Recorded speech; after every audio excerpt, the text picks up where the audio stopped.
The All Smiling Faces podcast is now sponsored by Tyre Spot, the Northeast's leading tyre supplier with branches across the region. Tyre Spot don't just do tyres, they cover everything from servicing to wheel alignment.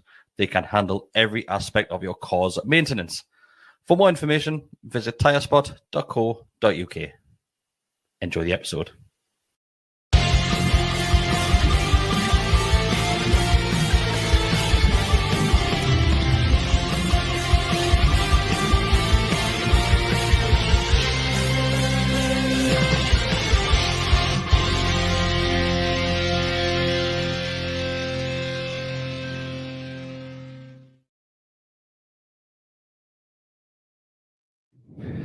Hello, everybody. Welcome back to the Always Smiling Faces podcast on the GallowgateShots YouTube channel. That is probably the first time in a long time that nobody has said something. I came so close. Just as we got live. I came really close, and you said I was live. I thought, oh no, I better read it. Best behaviour. Yeah. Best behaviour. As you can see, the summer has started, and it is just 3. We're Mark's buggered off already. As you can see, the summer started. We're all getting fat straight away now. I started that 43. Mark has buggered off. Apparently, Mark is on holiday with Kieran Trippier, Jamal Lascelles, and Jason Tyndall. You see the picture? Is that? What a random combination of people. I wonder if it's all just the single lads. You see Lascelles, though? Oh, he's ripped like. Goodness me. Absolutely ripped. Get me on holiday with him. It's because they've gone to Turkey, gone training, and like they're doing like drills and stuff like that. On the run.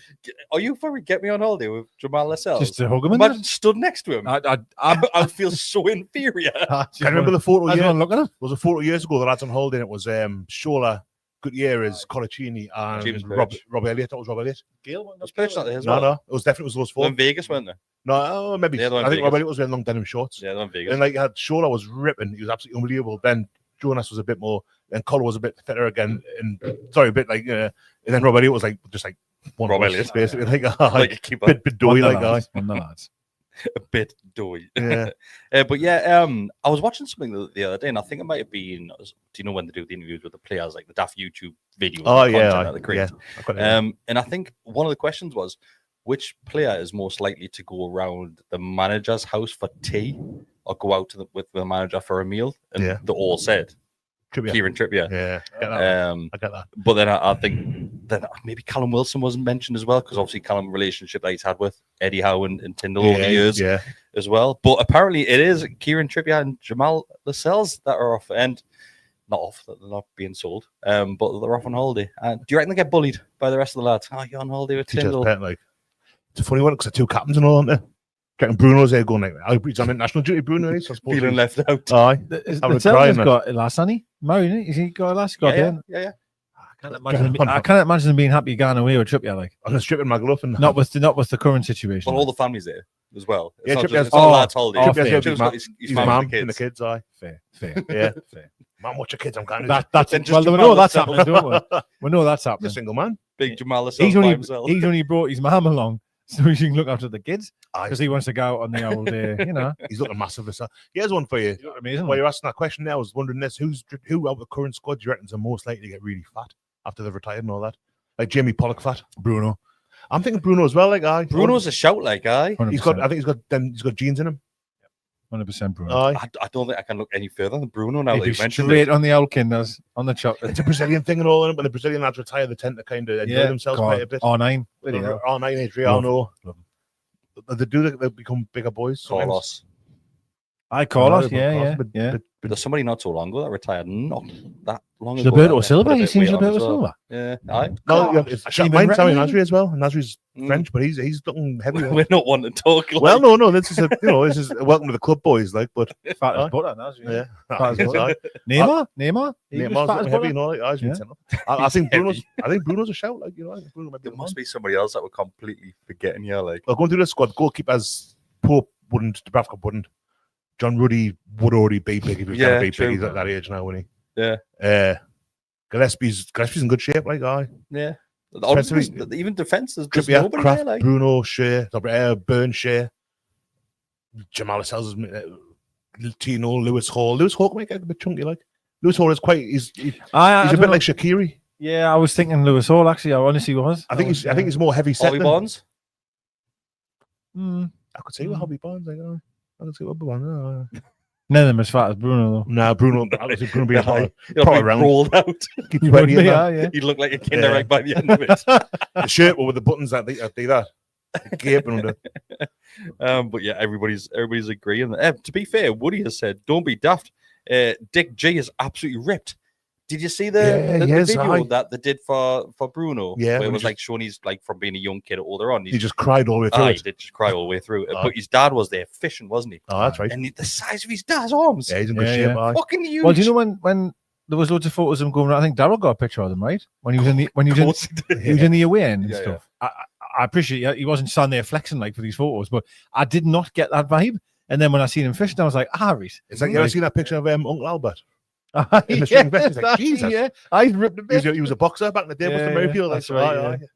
So I Big Dick's got he's got fit jeans in him. Like, maybe wide the mark there. What a way to start the show.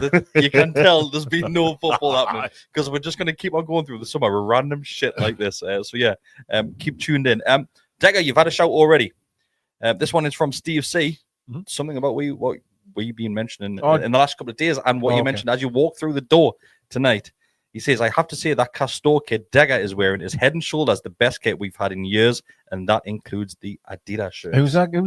That's Steve C. Steve C. Steve Castor. Steve is the man. Steve is the man. Yes, do you know what it is, mate? Right? Well, everyone. The new shirt come out, and then obviously it did the rounds with the Champions League badge on, and it's all over social media, and I get it, right? Because one in the dark, yeah.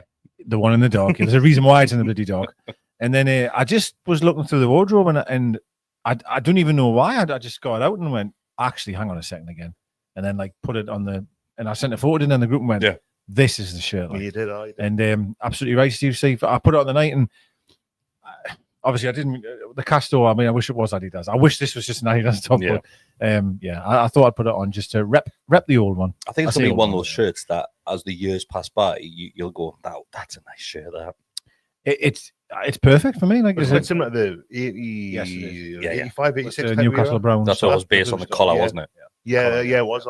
It is a nice shirt. I'm the same. I thought the Castor shirts were nice. The aways as well. I thought they're all nice kits. And the thing with Castor was, and I like Adidas. I mean, I wear this every week and second. Do you? Look at the badge. Yeah. The badge is absolutely banging on that. Issues with that badge, though, Deka. There were major issues with that badge. The club are trotting it out. I get it, but mine, I did search through the real to try and get a good one. Yeah, that's the same bang on that one. I got mine on the way to Blackburn when you went down the wrong Barker and Stone house that time. The one in Manchester. Yeah. That's why I got mine. I was the same. I was like, I'm leaving. I want to get the. Obviously, it was quite well documented what the problems were over there. But the Castor ones, you didn't have a template. There wasn't like because Adidas ones. This new season one, every Adidas club's going to be based on this kind of last season with the big stripes up there, and all our kits had that, and Villa's had it, Man U's had it, Arsenal's, and it's nice. Castor didn't have that, you know. They did have. They weren't without fault. Shall we do it? Shall we do a deal for next week? Right? We all wear something Newcastle related that we just like, but not from recent years. I know exactly what I'm wearing. I'm wearing the only Newcastle thing I've got. Well, you can just bring it with you. In fact, I'm wearing them both because I've got a Castle tray and top one underneath it. You bring it with you. We'll just hang it behind. Yeah, I'll definitely do that. Yeah. I've got one in my mind which I think's underrated in the last 5-10 years. Like, okay, ooh, that's 5-10 years. It's an away shirt as well, but I'll not tell you what it is. It's an away shirt. Is it the green one? I'm not going to tell you what it is. I know which one it is, but I'm not going to mention it. You can ask. Tell us afterwards. I will. We won't spoil it for everybody. I think it's a green one. Do you know what I was going to ask you? This doesn't have a collar, right? But I do love the neck. It's fine. It's absolutely fine. But I do miss a collar. Like a floppy collar. Well, like my favorite Newcastle top, right? Yeah, same as mine. Right, that's got a collar on it. Do you know what I mean? I suppose the third strip this year. The white one that's got a collar. The advanced version's got a proper collar. The real version's obviously got that kind of weird thing. And I do miss a collar, like if I'm honest. Yeah, like the new one, of course, I knew that wouldn't have one. That's the way that strips are going, isn't it? Really. I do think the new one looks better in long sleeve. I will say that, but I'm not over. I don't like the top at all. If I'm honest with you. This year, so I do like it. I've liked it since it. It's always that thing with me when you first see the flat version of it. On a hanger, and it's like, God, looks crap that. And then you see it in the players, and like even then, my one thing with it, I suppose it is. I was driving through Jarrow on Saturday, and I saw someone wearing it, short sleeve version of it, tucked in to their jeans, and it was just white. Because obviously the black and white bit at the bottom of the back was stuck in their trousers. So It's the a back lot was of white, white, the isn't it? sleeves, because the sleeves, they've got the white stripes on top of a black stripe. But the long sleeve one has got more of a kind of black thing going down there. Where's that picture, Ashira? Yeah, that Speed's the one for me. Like, is it Speed? It's here somewhere. Oh, Shiras fell down. He was over there, I think. I know which one you mean. You're talking about the blue trim one. Oh, Yeah. The one I thought is when he scores against Arsenal. He He looks absolutely lush as well. It'll be here somewhere, but I think it's fell down over there. Oh, okay, right. I think. Fair enough. But when you were talking, I might run over there. They did bring collars back. Only a couple of years ago, Arsenal and Man U had collars on their Adidas shirts as well. Yeah, like, to be so. fair, I think if any manufacturer will do it, it will be Adidas. I think. I think yeah. And I'm saying that they will, like they have for us, haven't they? Technically, This on season, the third strip. So yeah. I love that shirt as well. Well, fully enough, obviously that third kit was based on our favourite home shirts away kit. If that makes sense, the white and green. That's right. That was my favourite away kit for a long time. Yeah, that's right. Yeah. Oh, that kit. There's the fella. Look at Sheeran Speed. There we are. Look at that strip. No, you can't go for that the light. Oh, you're getting the reflection. Oh, White socks, man. Yeah, go a bit. Yeah, no problems. Oh, hey. Are you a White Sox man, Deka? Is that not the best? Yeah, it's a gorgeous shirt. That's perfect. Yes, absolutely gorgeous. Are you a White Sox man, Deka? Are you? Do you know what it is? I am. I am. I know Darryl is as well. Kris, where do you stand on their socks, apart from the soles, obviously? I prefer white ones. Yeah. Do you really? I like them black, me. Yeah. Same as I like me coffee shorts. It's perfect. Isn't it perfect? It is, Sorry, everybody, that's just listening to the audio. Yeah, that doesn't work. Do you want to explain the shirt, Deka? So it's 99-2000, the season when Ruud Gullit was in charge, and then Robson came in after the derby, if you like, really. And then it's got this is the version with the brown ale on. I got it in both versions. The NTL version, they kept the same strip, obviously, and they just changed it to NTL. Yeah. But honestly, for me, it is without doubt. And I know that one, the 95-96, gets all the plaudits normally. But the collar, the blue trim, the stripes, Blue Rhythm Boy says the sponsor helps. Yeah, the sponsor really. I think if that shirt, if we had as good a season in that shirt as we did in the 95-96 one, then that. Aye. People don't just kind of go on about that one all the time. But I remember a beautiful shirt. We wore that against Roma. I remember home and away, and I think some really good memories. Gary Spears at the long sleeves. Yes, yes, the long sleeves, man. That goal as well was an absolute screamer, by the way. Scored at free kick against Arsenal at the Leeds end. Aye. Last game of the season, it will still be rising now, man. Yeah, how you hit a ball like that? It was unreal. Rob Lee in a semi against Chelsea as well, Wembley. Oh yeah, last Wembley goal. Cross from Shearer there, man. Shall we move away from kits? Just sorry, yes. Because me and Bessie will go all night. Yeah, I could join in. But I'm just at this moment in time, I'm thinking the title of the show and the thumbnail of the show is nothing like what we are talking about right now. What is it like? Is it ever? So what's happened in the last week? Okay. So yeah, I've actually got something I do want to talk about that situation or about something else. This week news wise. Right, about Paul Mitchell we're talking about. Yeah. No. All right. Okay. So what do you want to talk about? Well, you go first. Right, let's talk about Paul Mitchell first because that's what the topic of the show is supposed to be. Right, okay. That's what the thumbnail is. So everybody watching, hi, this is what we're going to talk about for a little bit. So just after the season finish, you think, right, everybody's looking forward to the transfer window. Everything is, all of our ducks are in a row, we're hoping. Early business, Eddie Howe wanted. Then the next news that comes out, Bestie, is Paul Mitchell has left. Yeah, mutual agreement. Late last week, that's Thursday, Friday. Wednesday or Thursday? Was it? Yeah. Either way, just before the window, because the window opened yesterday, didn't it? For 10 days prior to this Club World Cup that no one's going to be watching. Yeah, I think Tuesday, because what seems to ring true to me is the Sunday had his post-match press conference saying, after this, I'm going upstairs, transfers. And we did podcast on the Monday, it hadn't happened then. And then I feel it was the following day, so it was really quick, 48 hours after that comment, if you like. Sorry. Yeah. No, yeah, it was a surprise one because obviously last summer, rumor was, or it was kind of perceived that he had ruffled feathers in one of his interviews. And just to stick with that, Bestie, I think a lot of fans at this moment in time were saying, right, you can't look too much into that. It could just be journalists spreading rumors, etc. That's where I was as well, yeah. But then I think looking back at that now with everything which we've seen, there was obviously truth in that. I think not just everything we've seen. I mean, primarily my kind of, because even then I would say like, oh, maybe, there's mitigating factors. The Craig Hope article that came out, talking about the situation, saying like, yeah, and he seems an insufferable bloke. Like, not Craig Hope, Paul Mitchell. Everyone's got their own opinion on Craig. But yeah, Paul Mitchell seems to have ruffled feathers. It felt like he wanted things to be done. You know how like when managers come in, and my thing, a reference for the kids here, Graham Taylor, when he got the England job, that he dropped John Barnes, he dropped Beardsley because he wanted it to be his team and his way of playing. I'm sure Barnes played from Watford as well. But yeah, Mitchell seemed to come in and go right. He said that the transfer business had been not fit for purpose. Not fit for purpose. That's the one, Deka. Yeah. Which I think not everyone disagreed with because we hadn't signed anyone for a couple of windows. Lewis Hall had been made permanent as opposed to on loan. That was the one signing last summer. Asula came in. But we sat here and did a post-transfer window podcast where we're all pretty down on it, you know. No one was very excited about what happened. So I think giving him the benefit of the doubt, I know I did. I thought, oh, well, he's had that summer. He's got it out of his system. He hadn't been there that long by that point. I don't think he did. He's quite done a year, has he? 13 months. Yeah, I think almost bang on a year. Really. I think it's maybe a month either way. In it. And I thought, well, give him a year. Get to grips with the squad, with the situation, with how he works with Steve Nixon.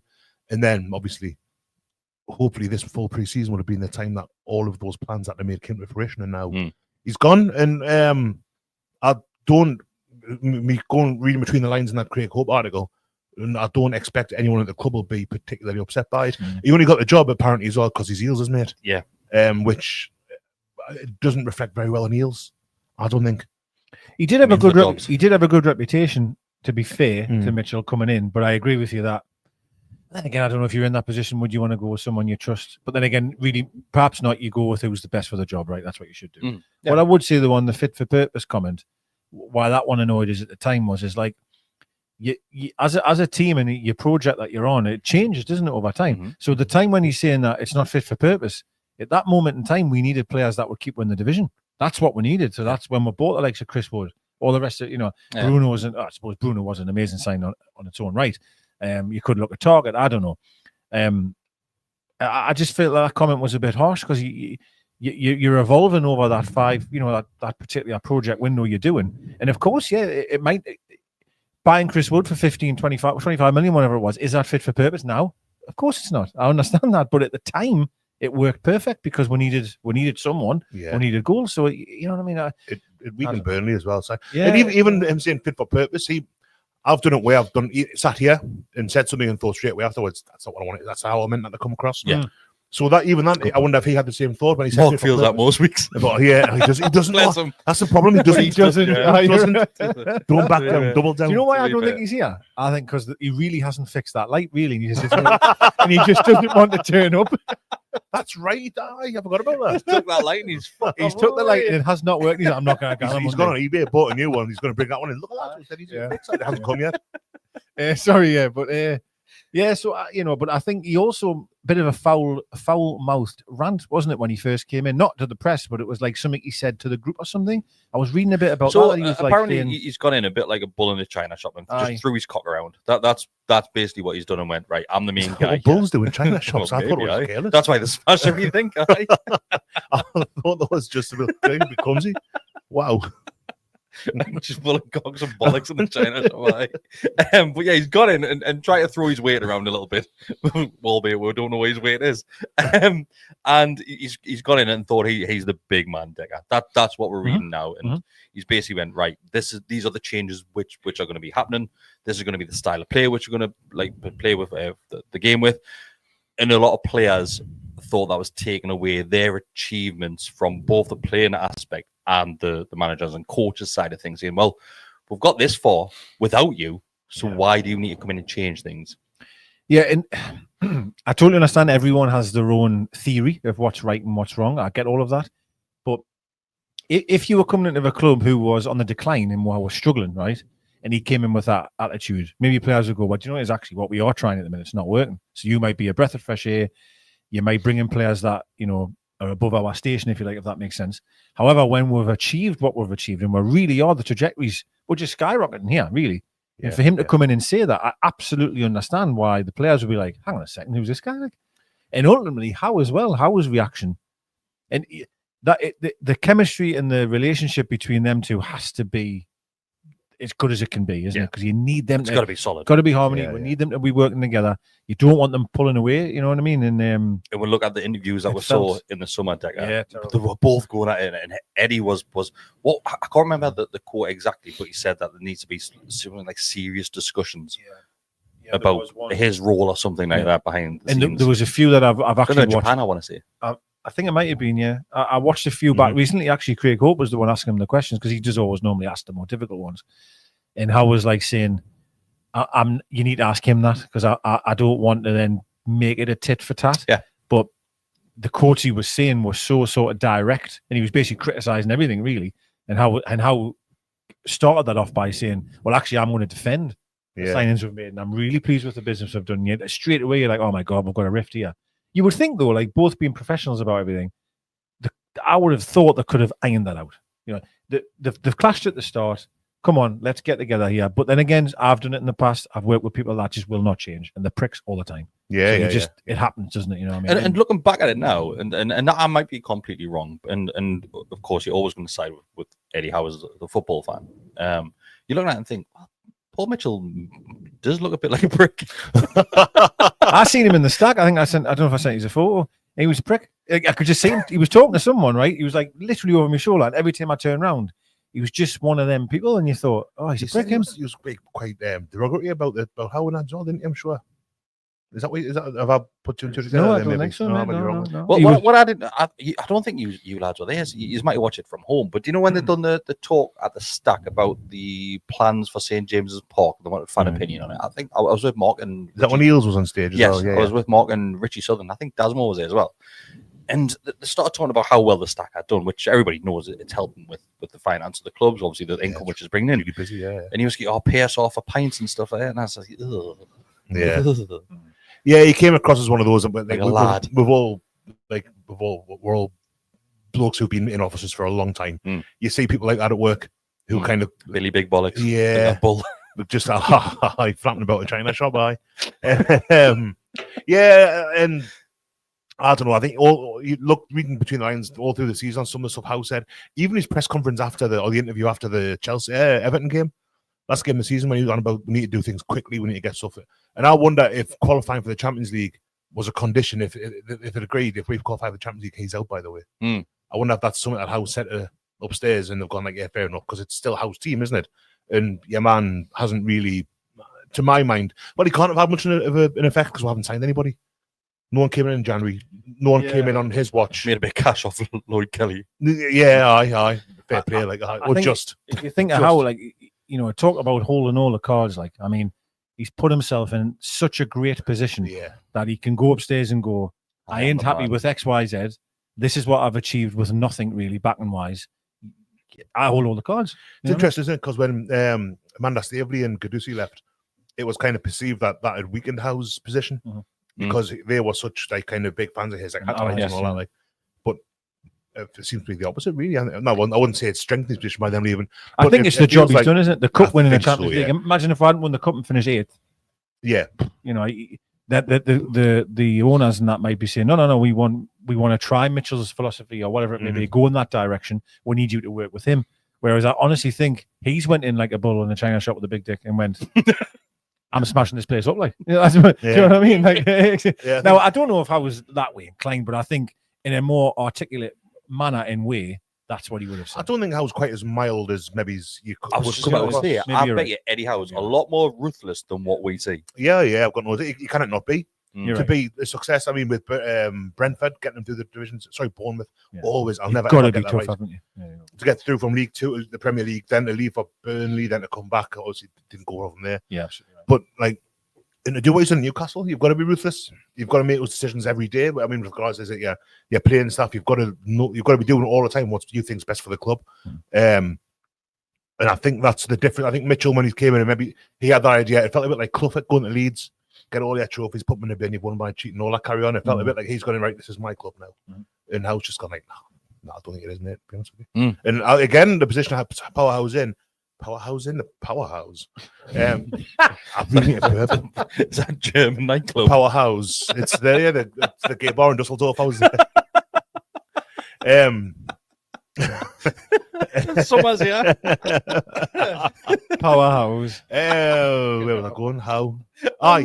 If you hadn't won the League Cup, like we've had the best season we've ever had, probably. Well, true. Like how many times have we finished higher than 5th in our lifetimes? A couple of thirds, a couple of seconds, and a 4th, and 5th under Pardew that time. Not often, half a dozen times. But we've won a cup this year as well. It's a huge thing that, like, so Howe's kind of holds a lot of cards, I think. I think so, yeah. He's got a lot of goodwill in the bank. Has it made you worry at all that it's happened again in the summer? Obviously, the Dan Ashworth thing previously, with nothing was happening then. We've lost another one in the same sort of position. Then you think, right, do we have a plan here? I'm not worried that it's going to affect the summer coming in terms of signings, but I would like them to get the house in order. Like, I'm not going to lie. Like, don't mind to stay there for a little while. You know what I mean? I know the Ashworth one really has been taken out of hands. Yeah. So what I'm going to give them the benefit of the doubt is that they've only probably made one bad appointment, because it's this appointment where the lads. Sorry, that's my stomach. I'm absolutely starving. Sounds like it was a brain change. I'm really sorry. I am. It's an airport. I've had nothing to eat today. I'm absolutely starving. I didn't realize we were runway on the roof. What was I going to say? Yes. So, what was I saying? I can't remember now. My belly's like totally. Where you were talking about that you didn't think was. Oh yes, sorry. Yes. So, like the Ashworth thing, and I'm still going to say this, right? When we appointed him, I thought it was an unbelievable appointment. Yeah. Like the credit in the bank that he had, the work he had done at other clubs and the FA. The reputation he had, and I thought, wow, what a statement of intent this is. And he wanted to leave. That's not Newcastle United's fault, right? However, this one though, you know, we've employed this guy for less than a year and we're bidding him off. If that happens again, you get someone else and then it doesn't work. Well, then you've got to start questioning the recruitment as a club in that regard. But the Ashworth one wasn't our fault. Yep, we got best in class by all accounts. He wanted to leave. Like, we kind of changed that, you know. But the thing I'm trying to look at personally is that if this means Howard's got more power, then I'm all for it.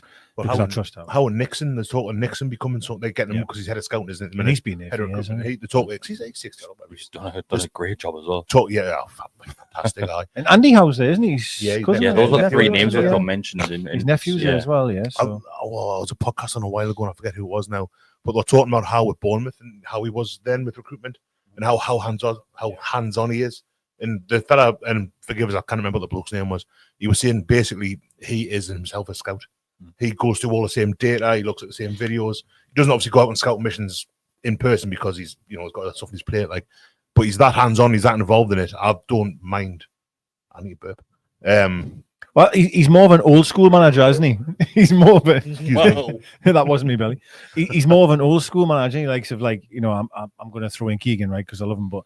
Like traveling down to watch Andy Cole play half a football for Bristol. Like, do you know what I mean? Like that, you're absolutely right. You're absolutely right that the manager has so much more day-to-day stuff to do in terms of coaching, etc., training plans and all that. There's another guy doing that. I still feel though personally that I definitely think that you have that team of people, but the manager's saying, I need a right winger. These are the 3 or 4 that I love. Yeah. Go out and get the data. Go out and tell us your opinion, etc., and come back with different options. But ultimately, it's the manager that's working them on the training field 7 days a week. Like, do you know what I mean? Like, it's. I completely agree. I think you need that team behind you. Whether that's scouting the talent, they've got more time, right? Mm-hmm. And they've probably got more data analysis. Professionally, they can do all of that, but they just present it back to Howard and say, "This is what we found." You know what I mean? Bang, bang, bang, bang. And I always think like how Shearer got Keegan. Right? Sorry, I apologize. How Keegan got Shearer, where it was like he's going to go to Man United, but Keegan drives down to meet him, and they met him in a hotel. Do you know what I mean? Like I find like that's sometimes what you need, isn't it? I don't want Mitchell in that room to try and sign Mbappe. Yeah. I want Howard to be in there, and Howard will sell that dream. Now that might be very old school. I might take. Go back to sign Mbappe again, or what? Well, do you know what I mean? I use that as just trouble. I just use that as a do it instead.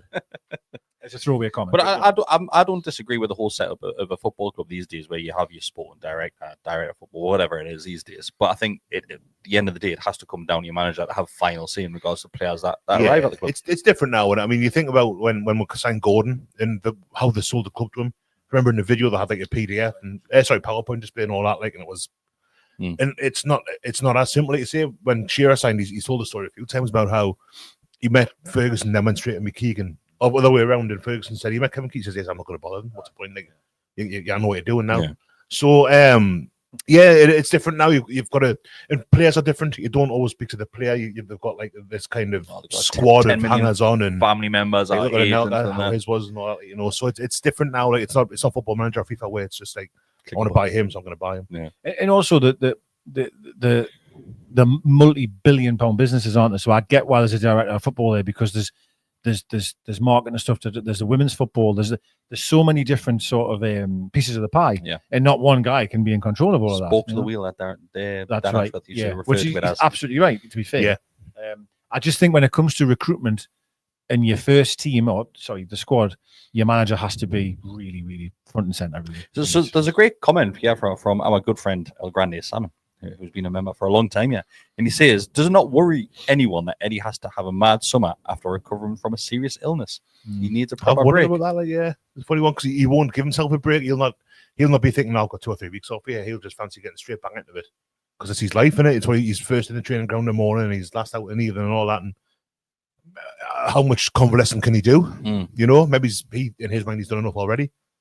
Yeah, I suppose I'd like to try and maybe think that it's not exactly like he's not going to be on the training pitch. Training pitch, there's no one there, right? So it's more just like maybe in the office or even at home, perhaps. You know what I mean? Like if Tyndall comes out or whatever, over Teams meetings and stuff, where they'll just be analysing data, probably. So it might not be as physically heavy, but still it is mentally challenging, like because you've still got a lot to do. It could turn out to be quite frustrating as well. Yeah, I would definitely 100%. Yeah, I mean, I've just seen one thing. We'll come on to that. Oh, okay, we'll come on to that later. So yeah, of course, yeah. Tyndall's been getting his hair and teeth done while he's been in Turkey. Imagine. How white can it get? They just need them, surely. Imagine. Deka, what else was it that? In fact, no. Have anybody else anything to mention on that subject? There's been rumours that we're linked with some guy from Real Madrid. I saw that just as I was about to leave the house earlier on there. Don't know anything about the bloke, so kind of really. If Real Madrid have had him, I mean, they've been quite successful over the past 10 years, haven't they? So, I think you heard it here first. Yeah, you need to try and find someone that has. When I say experience, it's normally relationships that they've built up over the past. Yeah. Like what agents do they often do work with? Like what clubs have they done deals with in the past? And if they've got a strong relationship with them, you're almost 1 foot in the door with some players because they'll be able to influence it. That's not always a good thing. There's clubs out there where they've had that before, and all that club will buy is the players from that agent, which is not what you want. Yeah. So you've got to have sort of both sides. But yeah. What else was it, Deka? So it was about Tino and Man City. And I read it a few times, quite a lot, right? And I thought, this is absolute garbage, this. But Romano, Fabrizio Romano. He's been on his show twice now and said, like, absolutely categorically, that's their number 1 choice for right back. 100%. That's who they want. And I just don't know the discussion of thoughts of, like, are you worried by them coming in? Or do you think the reason why he's number 1 target is because how well he's done in both positions? Possibly, yeah. Obviously, Kyle Walker's not going to be playing for Man City anymore, is he? So he's gone. No, he's gone. Have they not got Wolves? I knew is he right back? He's another one that's been linked. Yeah. I think he's, from what I was reading, he's there pretty much. Okay. Which I'm quite hopeful about because I'd like to have Tino. And it's the thing. When I first saw the Tino at Man City thing, I thought, well, he's a Newcastle fan, isn't he? So, but that's not. No, he's not. It's Lewis Hall. That's Lewis. So I'm like, shit. Maybe there's something in it. And if in fairness to Tino as well, like if Man City come in for you, he's gonna have his head turned, isn't he? Yeah, I think. It's not like he's because he was saying on there that they've obviously with us getting Champions League football, it's harder to get him out. Yeah, and I think we could see that for Isak. We've said it about so many players. Yeah, absolutely. And I think we're okay. I think, but it's mad though, because Tino's name was never on the end of our tongue in regards to that conversation. We're looking at the likes of Isak and Bruno, Tonali, whoever it may have been. We're looking at those players and not really giving the likes of Tino and Hall the credit going. To be fair, they've done really well this season. What's stopping an offer coming in for one of them too? Yeah, I think it's probably naive from one that we didn't think of them because you think they've got age on the side without doubt. Definitely right with Livramento in terms of playing multiple positions. So much energy and fitness, and like I can see him fitting into Man City. I really can. So I understand why they'd want him, but I also think we have to be prepared that clubs are going to want our players because we'll have a great team. But then I think we can't underestimate how like the project that we have as well, Besty. Right, I think we'll be attractive. I mean, I've just read name Boom was apparently going to Man U, like so that's what I was going to mention. Not that attractive. That's what I was waiting for later. Sorry, mate. No thanks, Deka. I'm alright. But yeah, like I think we are still, and for a long time we will be, unless we start winning the Premier League every year, which let's face it, soon. Well, yeah, but like Tino was at Southampton, obviously Chelsea's a youth player, went to Southampton, they went down, so he's got we were a Champions League teammate at work because he played at Paris, didn't they, a couple of years ago, didn't he? But then we're still not Man City or a Man United or an Arsenal or even probably Spurs. You could probably say that. Well, they're done. They're done now. Like, but even then, like if you Tottenham are in the Champions League, so there's rumours Ange's away, like still. There was big rumours today, like I don't know that meeting today apparently from.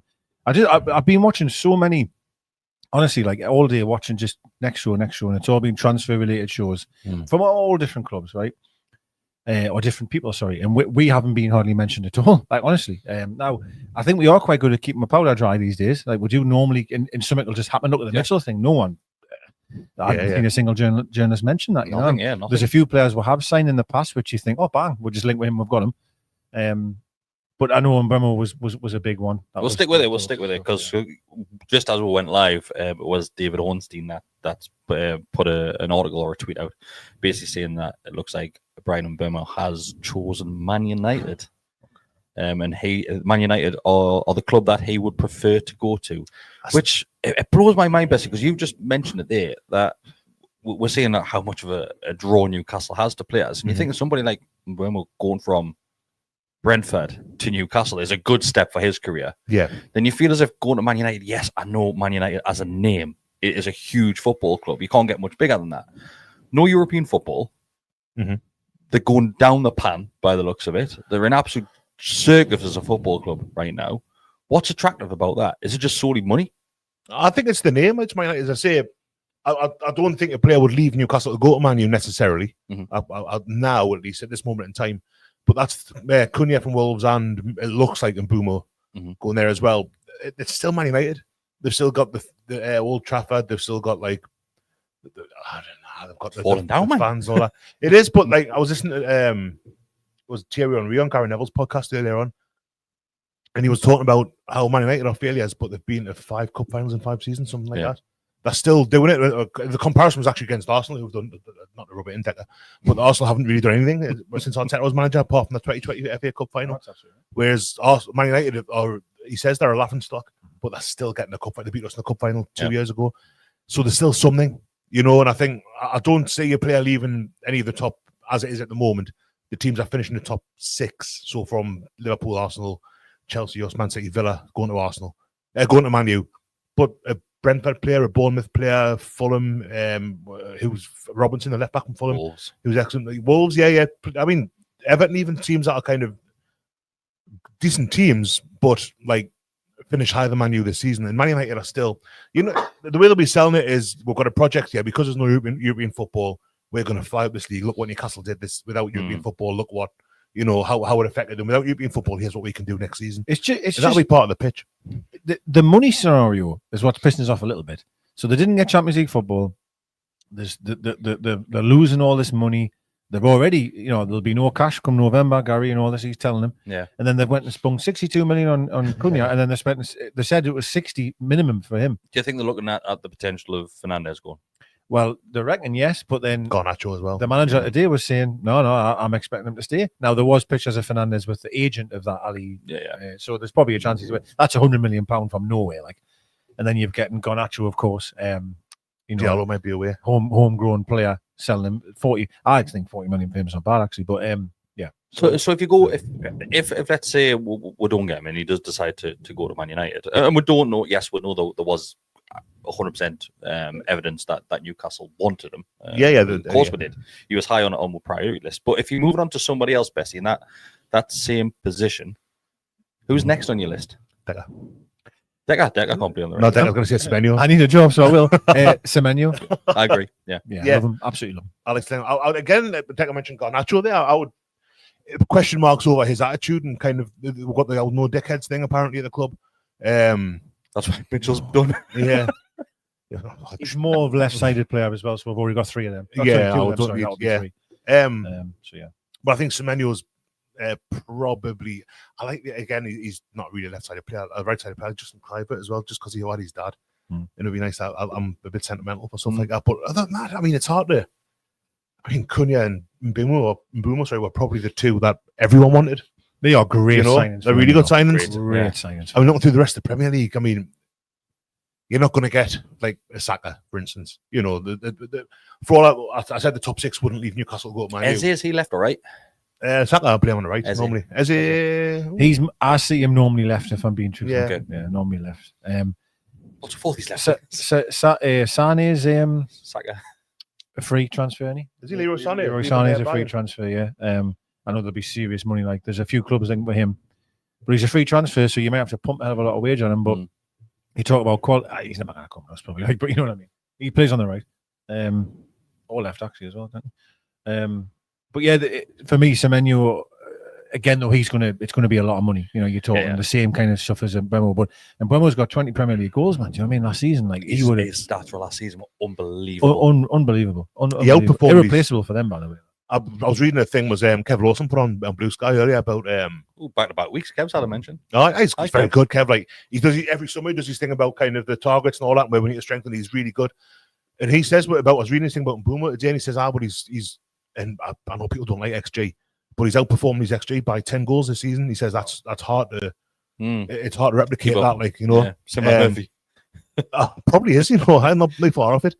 And it's can you do that? And he had question marks over how good a fit he'd be for Newcastle in that regard. And I thought, like, well, it's interesting because he poured through the data more than I have.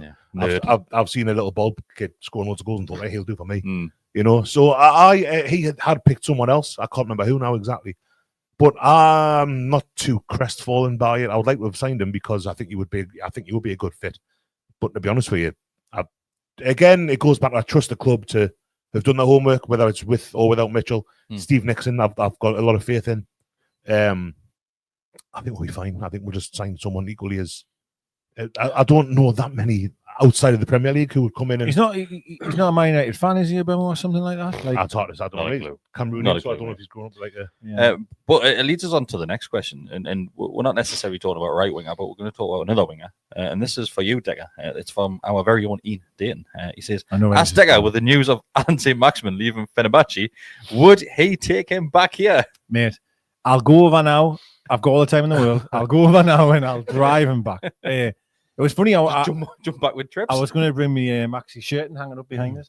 No, I know it was a bit fun in the chat and that. Listen, I get it. Like, I'm not stupid, but I would take him back in an absolute heartbeat as a squad player. Yeah. So this has been a conversation that we've been having in the Telegram group, which is available to members. And it was a bit of a laugh there today, where people were mentioning the possibility of Maxi returning to St. James's Park, and I think my following sentence was, "Yous are all off your tits." Yeah, and you're right.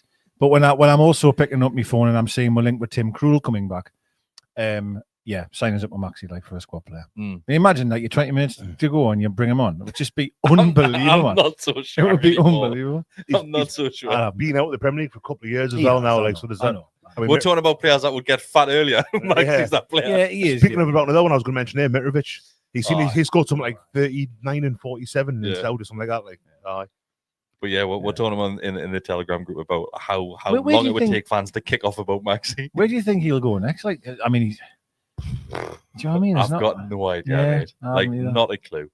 Because it's strange that you'd go to Saudi then return, but it looks like Besty just mentioned Mitro's linked with it was Evan. Who else? Besty, you mentioned those. Manu. Yeah. Mbeumo. It was for Brian Mbeumo. This is from Kev Lawson at editkev.football on Blue Sky. I thought I'd give him a bit of it. So his Brian Mbeumo thing would be off the back of a 20-goal season and it being so out of position, a position that we need. It really is simple as 2 + 2 = 4, especially given that he can cover a striker too. He's got concerns. He's a really good finisher, but he's unlikely to repeat a near 10 XG over performance, and he won't be on penalties. So it'll be a high floor, low ceiling deal, but he could spend the money more effectively. So he's gone for someone I've never heard before, Magnus Alacuche. Lads, no idea. He says might not pass a no dickheads rule. Someone just came to mind there, and now I've already forgotten who it was for the right wing. Oh, yeah, man, Bakayoko. The fast lad from PSV, I believe. Yeah, I think Scott just mentioned him in the chat as well. Yeah, he was he was talked about quite a bit about a few months ago, and I don't know whether or not he's going to be staying there because he won the league. Or do you feel that that's the number one position? Like if you had to choose one, like to get done. I tell you what my thing is with that position, Deka, right, is that, and I've said this a few times now, Murphy's been set up on that position to more or less specifically serve Isak. Yeah. So we've got more out of Murphy as a result because he's working with Isak kind of in tandem almost. And Isak scored more goals because of it. And I think if we do get him Mbeumo, it doesn't look like you now, but if we do end up getting him somehow, Isak doesn't have as good a season. It changes with I'm not so sure though, Besty, because I think I think that what we're seeing from Isak in the last handful of games, at least, is that he goes drifting quite a lot and looking for the ball. Yeah, he does. Maybe if you've got a winger like that's going to deliver the ball in the box, it takes that away, and he spends more time where he should really be. I think the Besty's point is because Murphy's the traditional winger of whipping He's it. a right-footed on a right-hand side type of thing. Yeah, it's going to be an Almiron job constantly, right? I mean, a lot more quality than Almiron. I'm just saying, like coming inside all the time. So yeah, I don't know. You are going to have to play a lot different way. That relies on Tino getting the overlap, and it all then opens you back up again a different ways of playing. From Man City. Yeah, from Man City, yeah. But I actually think whatever right winger we get, it's going to be an inside forward or an inverted winger, whatever you want to call Definitely, them. yeah. So, I think that's the way. The menu would be that, I guess. Well, Murphy's, there's few and far between, really, isn't there? Oh, yeah, wingers right. these days. Yeah. And do you know what? Sometimes that can be a real like jack in the box for a defender, because a lot of defenders are probably used to them coming. It's just the way football is now. It always happens now, yeah. And when he's going the other way, it's giving them something to think about, which is a great option in a game, though, isn't it? Where, let's just say, I appreciate he's not going to come now, but say Bremo, and it's not working. And I know it might sound daft. Murphy's the hero coming off the bench, but it's just a different style and a different option. You know what I mean? It's a right foot on the right hand side as well. I always think if you're on goal, you're kind of on the edge of the penalty area. You can hit a ball with the right foot across the goal easier than you can having to cut back and move your body around as a left foot I would do, or a right foot like you see Murphy or Barnes doing, and I would do it. But I think you can get that shot away that much quicker with the right foot. Murphy's done it a couple of times this season as well. I'm not saying that it's definitely better than having an inverted winger, because everyone's going for the Robin. Yeah. He used to just come in some bag everything. Yeah, he was though. You know what I mean? I think Murphy. I'd like to see Murphy still be in the squad. And I think it says if you're a fullback who's been defending. I'll say an Anthony Gordon type on the right hand side who's going to cut inside, use his pace, and all of a sudden you've got someone who's happy to go around the outside here. It changes how defense has got to work. So I think Murphy's having a right sided. I wouldn't mind having a left foot play on the left hand side as well. It definitely makes you. I think when the right winger or left winger comes inside, it allows your fullbacks to bomb on, and that it creates overloads, doesn't it, on the pitch? And that's what it's all about. But I'm really looking forward to seeing Hallback as well. Next season. A lot. I lost. But then the issue which we'll have as fans now, when we know how well he can play football and how much he delivered last season until his injury. I think he's got high expectations going into the season and picking up where he left off. Yeah, do you know what it is, mate? I think all of them have, if I'm being honest. And like, I'm going to repeat what I said about 2 weeks ago, was if we'd have beaten Arsenal, finishing second was in our hands. Yeah. And there was an awful part of us was going, God, if we finish second here and win a cup, like the expectation going into next year is just insane. That's not quite the double, it's not the FA Cup, but it's a hell of a season. I mean, it's finishing sixth, winning the cup's a hell of a season. With having that European football more, the Champions League's got more games in it. We're going to have 8, I think, just in the regular sort of stage. That's right. It just, I don't know. Maybe we only played 2 more games last season than we played this, apparently, or 3 maybe. Yeah, because we went further in the League Cup and the FA Cup. That's true. FA Cup. No, we didn't. We got not handy in the FA Cup. Right, not well. Didn't we? Was the 5th round we made? We said last week. Because Barrow and Birmingham were beat.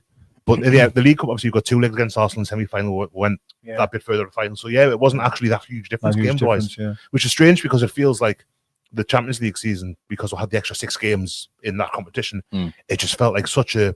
We just struggled, didn't we? Because even Howard said that we're just unable to prepare properly for the Premier League games. There's a difference. It's a different in standard. We played probably the hardest group that's ever been in a Champions League. The travel aspect of it as well. I mean, traveling. I know Milan, Dortmund, and Paris aren't the arse end of nowhere, but it's not quite like the day gone straight away. If you're going like Istanbul or Athens or further beyond, Tel Aviv or something like that. Like, actually, probably next year that we'll get a team like that, and then we'll play the Matmos on a Saturday, 12 o'clock. That's what I keep thinking we're going to get them like Wednesday. That's going to happen. Just prepare for it.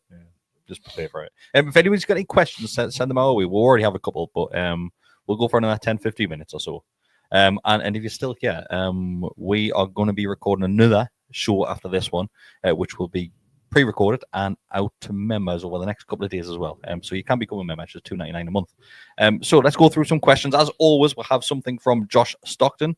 He sent in a couple of donations. So his first one, he says, "Hi lads, hope you're well. I can't think of a footy question, so I'm going to ask a boring question instead. Did you have a good weekend?" I did actually. You know, I meant to show you. I did loads of work in the garden. Honestly, it looks lush. I did it front and back, grafted like hell. Then I went out on the drink all day Saturday. Which is really that's actually showed us a picture of your back garden yesterday. Oh, I'm not sure if you had put something on up. Lisa had put something on. Oh, maybe not necessarily. And she said, "Oh, like I like the look at Deka's back garden." And I told really a story nice. about how we recorded a podcast once in your Yes. back garden. So those that have been with us for a long time, yeah. me, Mark, and Deka did a podcast. I feel as though I was there. No, I think it was dark. I think it was a 3 I've done one from Deka's house, I'm sure. We do one. We've done one from Deka's dining room table That where might be the everybody one started I'm eating thinking popcorn and we got loads of shit afterwards. Lisa I came in after the cinema and right, we started scratching popcorn. But we did one in the back garden and we started early evening, wasn't it? It was a nice summer's night. Yeah. We didn't have any lights or anything. So by the time we were finished, it was pitch, but you couldn't even see it. Couldn't see when There's noise coming from this black video on YouTube.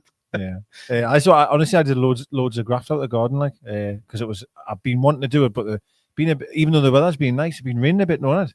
So I want to do some painting. I painted half the decking and I stopped, pissed down. So that was wrecked. But yeah, so I did quite a lot anyway. Well, I do. I took the kids to their football class on Saturday lunchtime, then came home. Dad got to the gym. Mike got to the gym. I can't remember now. And then had dinner. Yesterday, I was Alfie, my eldest, started playing football like at a kind of. He started playing games now for a team. So we're down at Ashbrook Sports Club in Sunderland, and they got turned hour.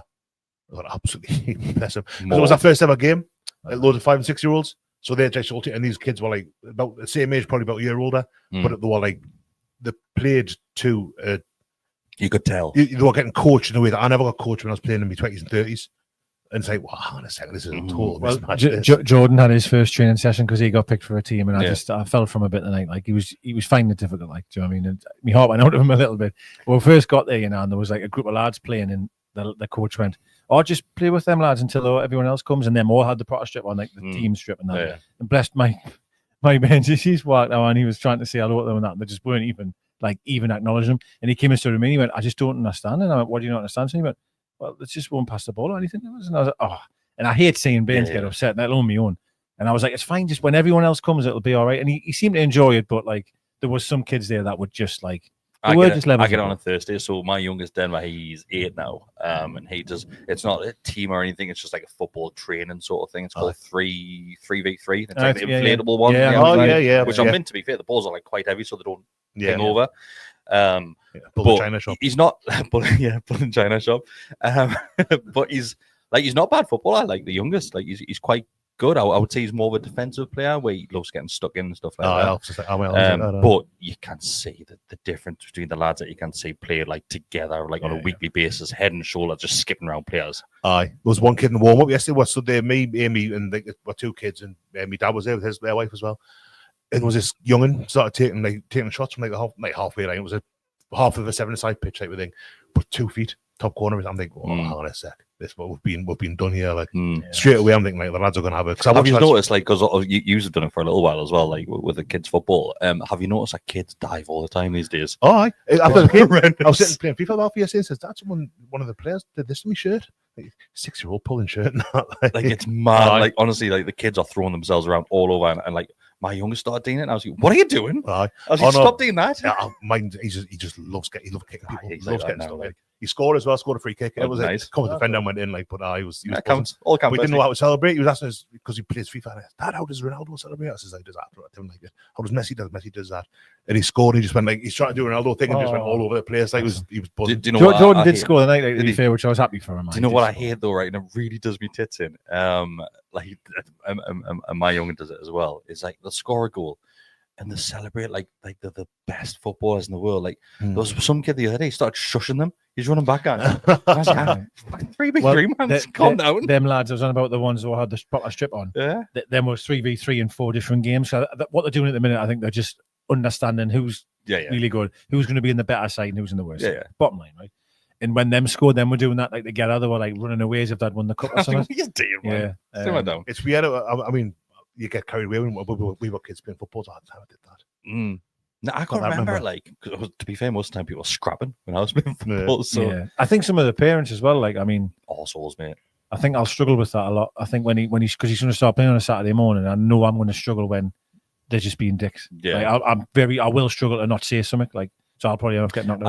I used to coach a team from under 14s. I coached them right the way up until under 19s. So it was my Adams team. Their manager left and they just didn't have anybody to continue with it. So me and another bloke took it over.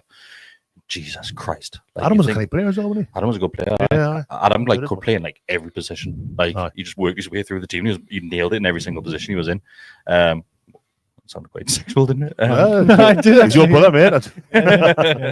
But I was a kind of little player. But when they get older, it's even worse. Like the parents on the sideline, like honestly, just calm down. Man. My godson plays for Shields, and he was in goal, and I went to see his last game, and the parents were like just giving it 10 now, like, and I was like, whoa, like it's not on, like, is it really? I can't remember being like that. Actually, I do remember when I used to go and play away from home a lot.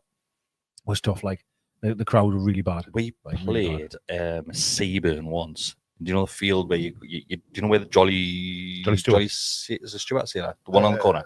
Jolly Stewart's Mars, I think. Yeah. So that road that drives in, there's a little pond. There's a random little pond. There's a football field down there somewhere. I think it's opposite someone's old training ground. They used to be down there somewhere. Yeah, Rich Cart, I think. Yeah. That. So it's like opposite there, and honestly, the kickoffs afterwards, I've never seen anything like it. Like people throwing boots at each other and like off the cars and that.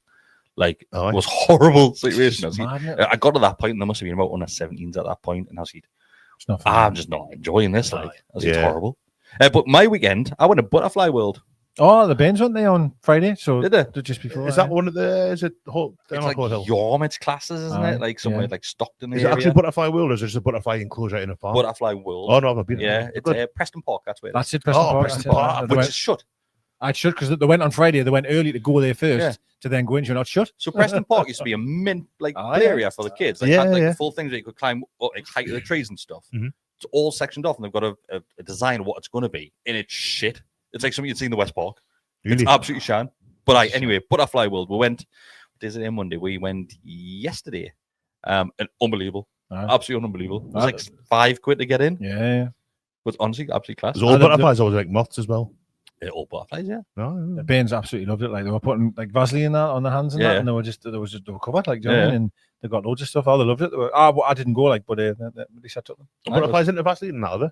I didn't know. I'm not being. Apparently, they're attracted by that. Right. So when you put it on your hands, that they were just attracting them, and they were all just staying on the hands. Nice one. To be fair, my oldest Nolan was an absolute butterfly whisperer. He was just walking around just with his hand out, and every 2 seconds, another one land on him. And like poor Dan was walking around with his hand, and nothing coming towards him. Some of them look absolutely beautiful, to be honest. The Bains were showing us the photos now. They are absolutely amazing. Shall we go through some more questions? I will.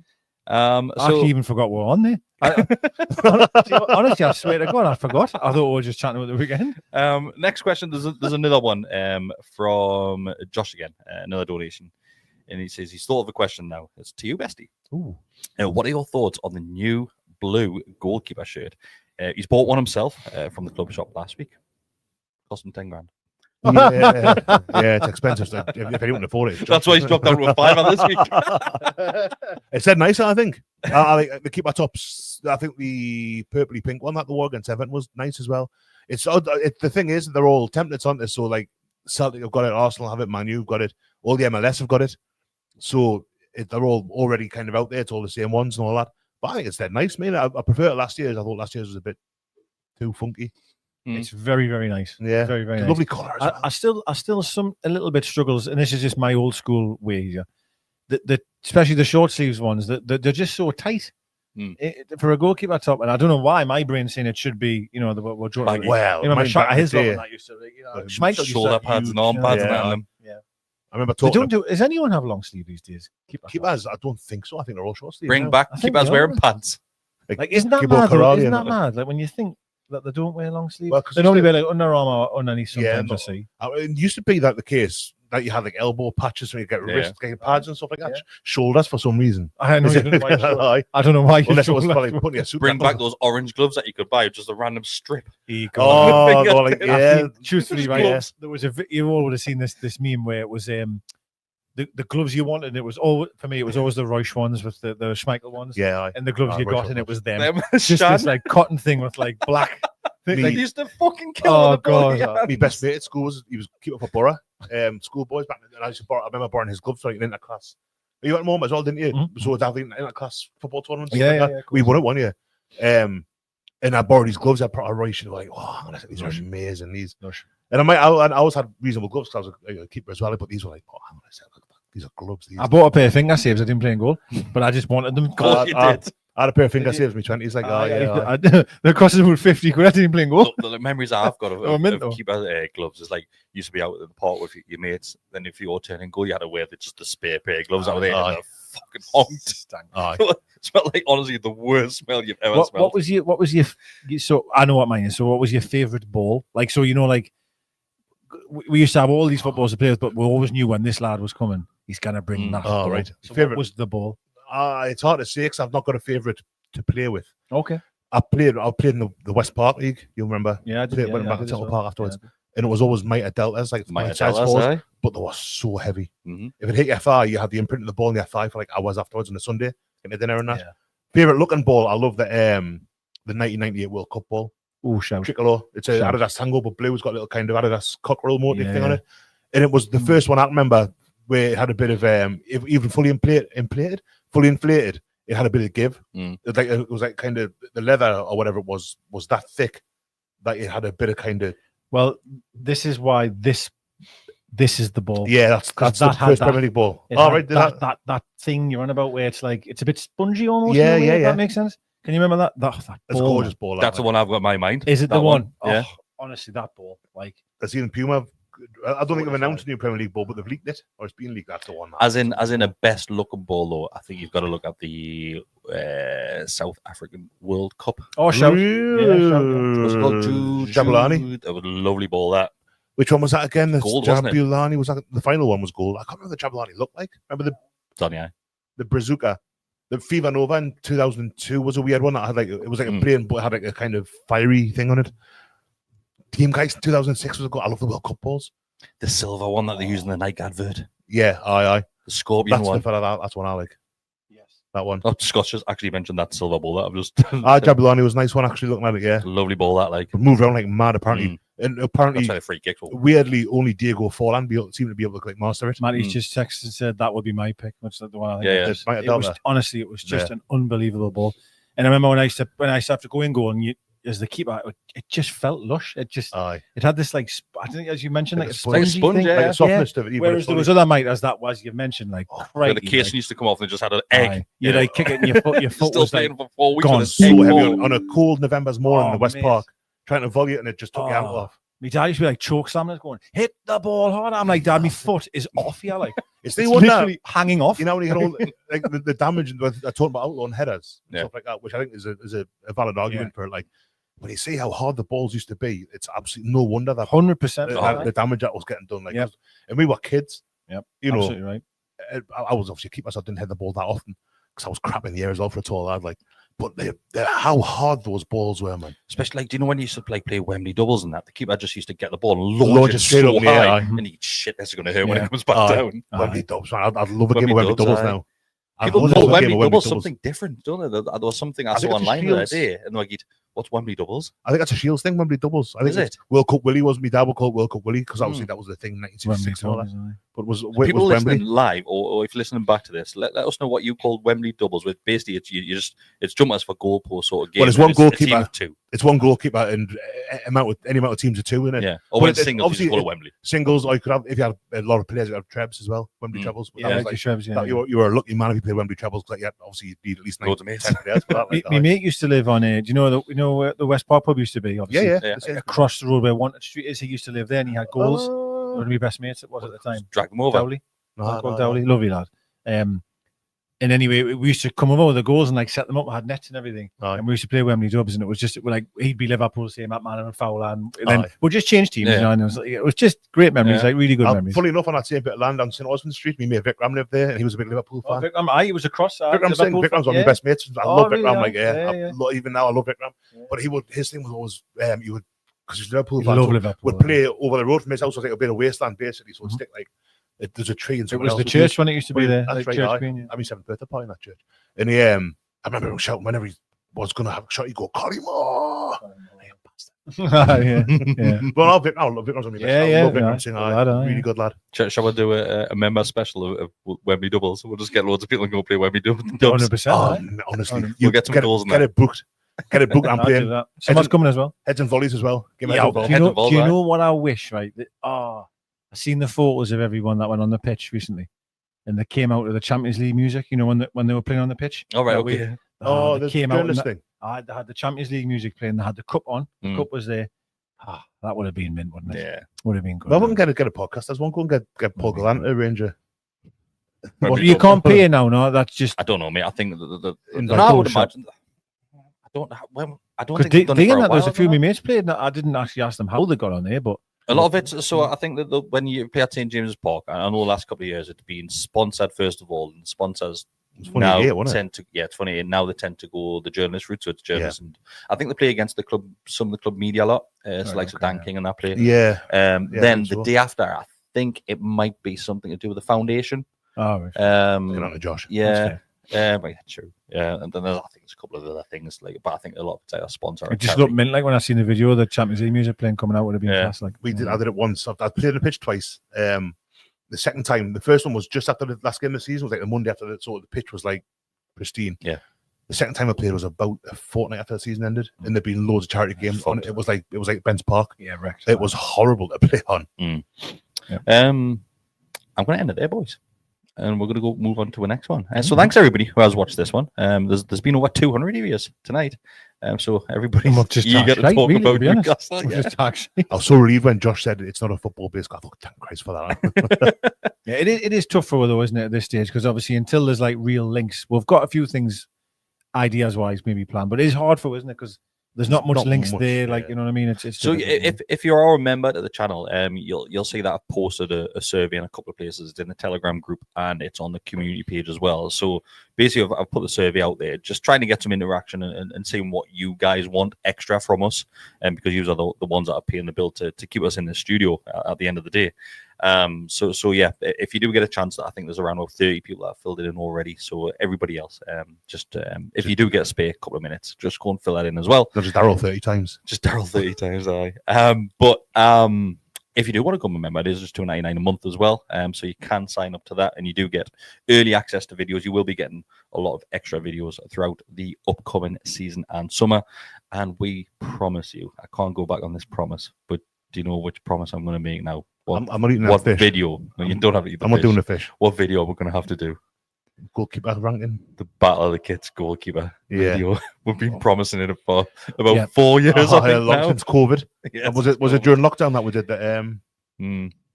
That is awful. The keeper's one. That's awful. Read that. That's just so sad. That I think.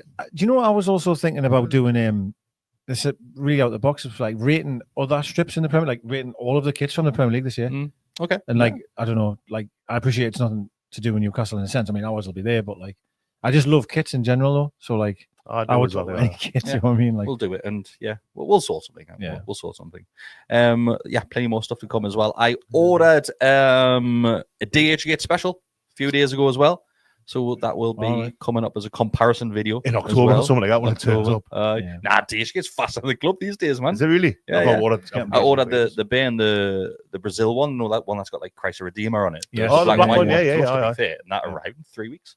Sorry, that's bad. It's lush, to be fair. It's a nice shirt. It's a lovely shirt. It's a lovely shirt. But yeah, thanks everybody. We'll see you on the next one. What you doing? Hurrah.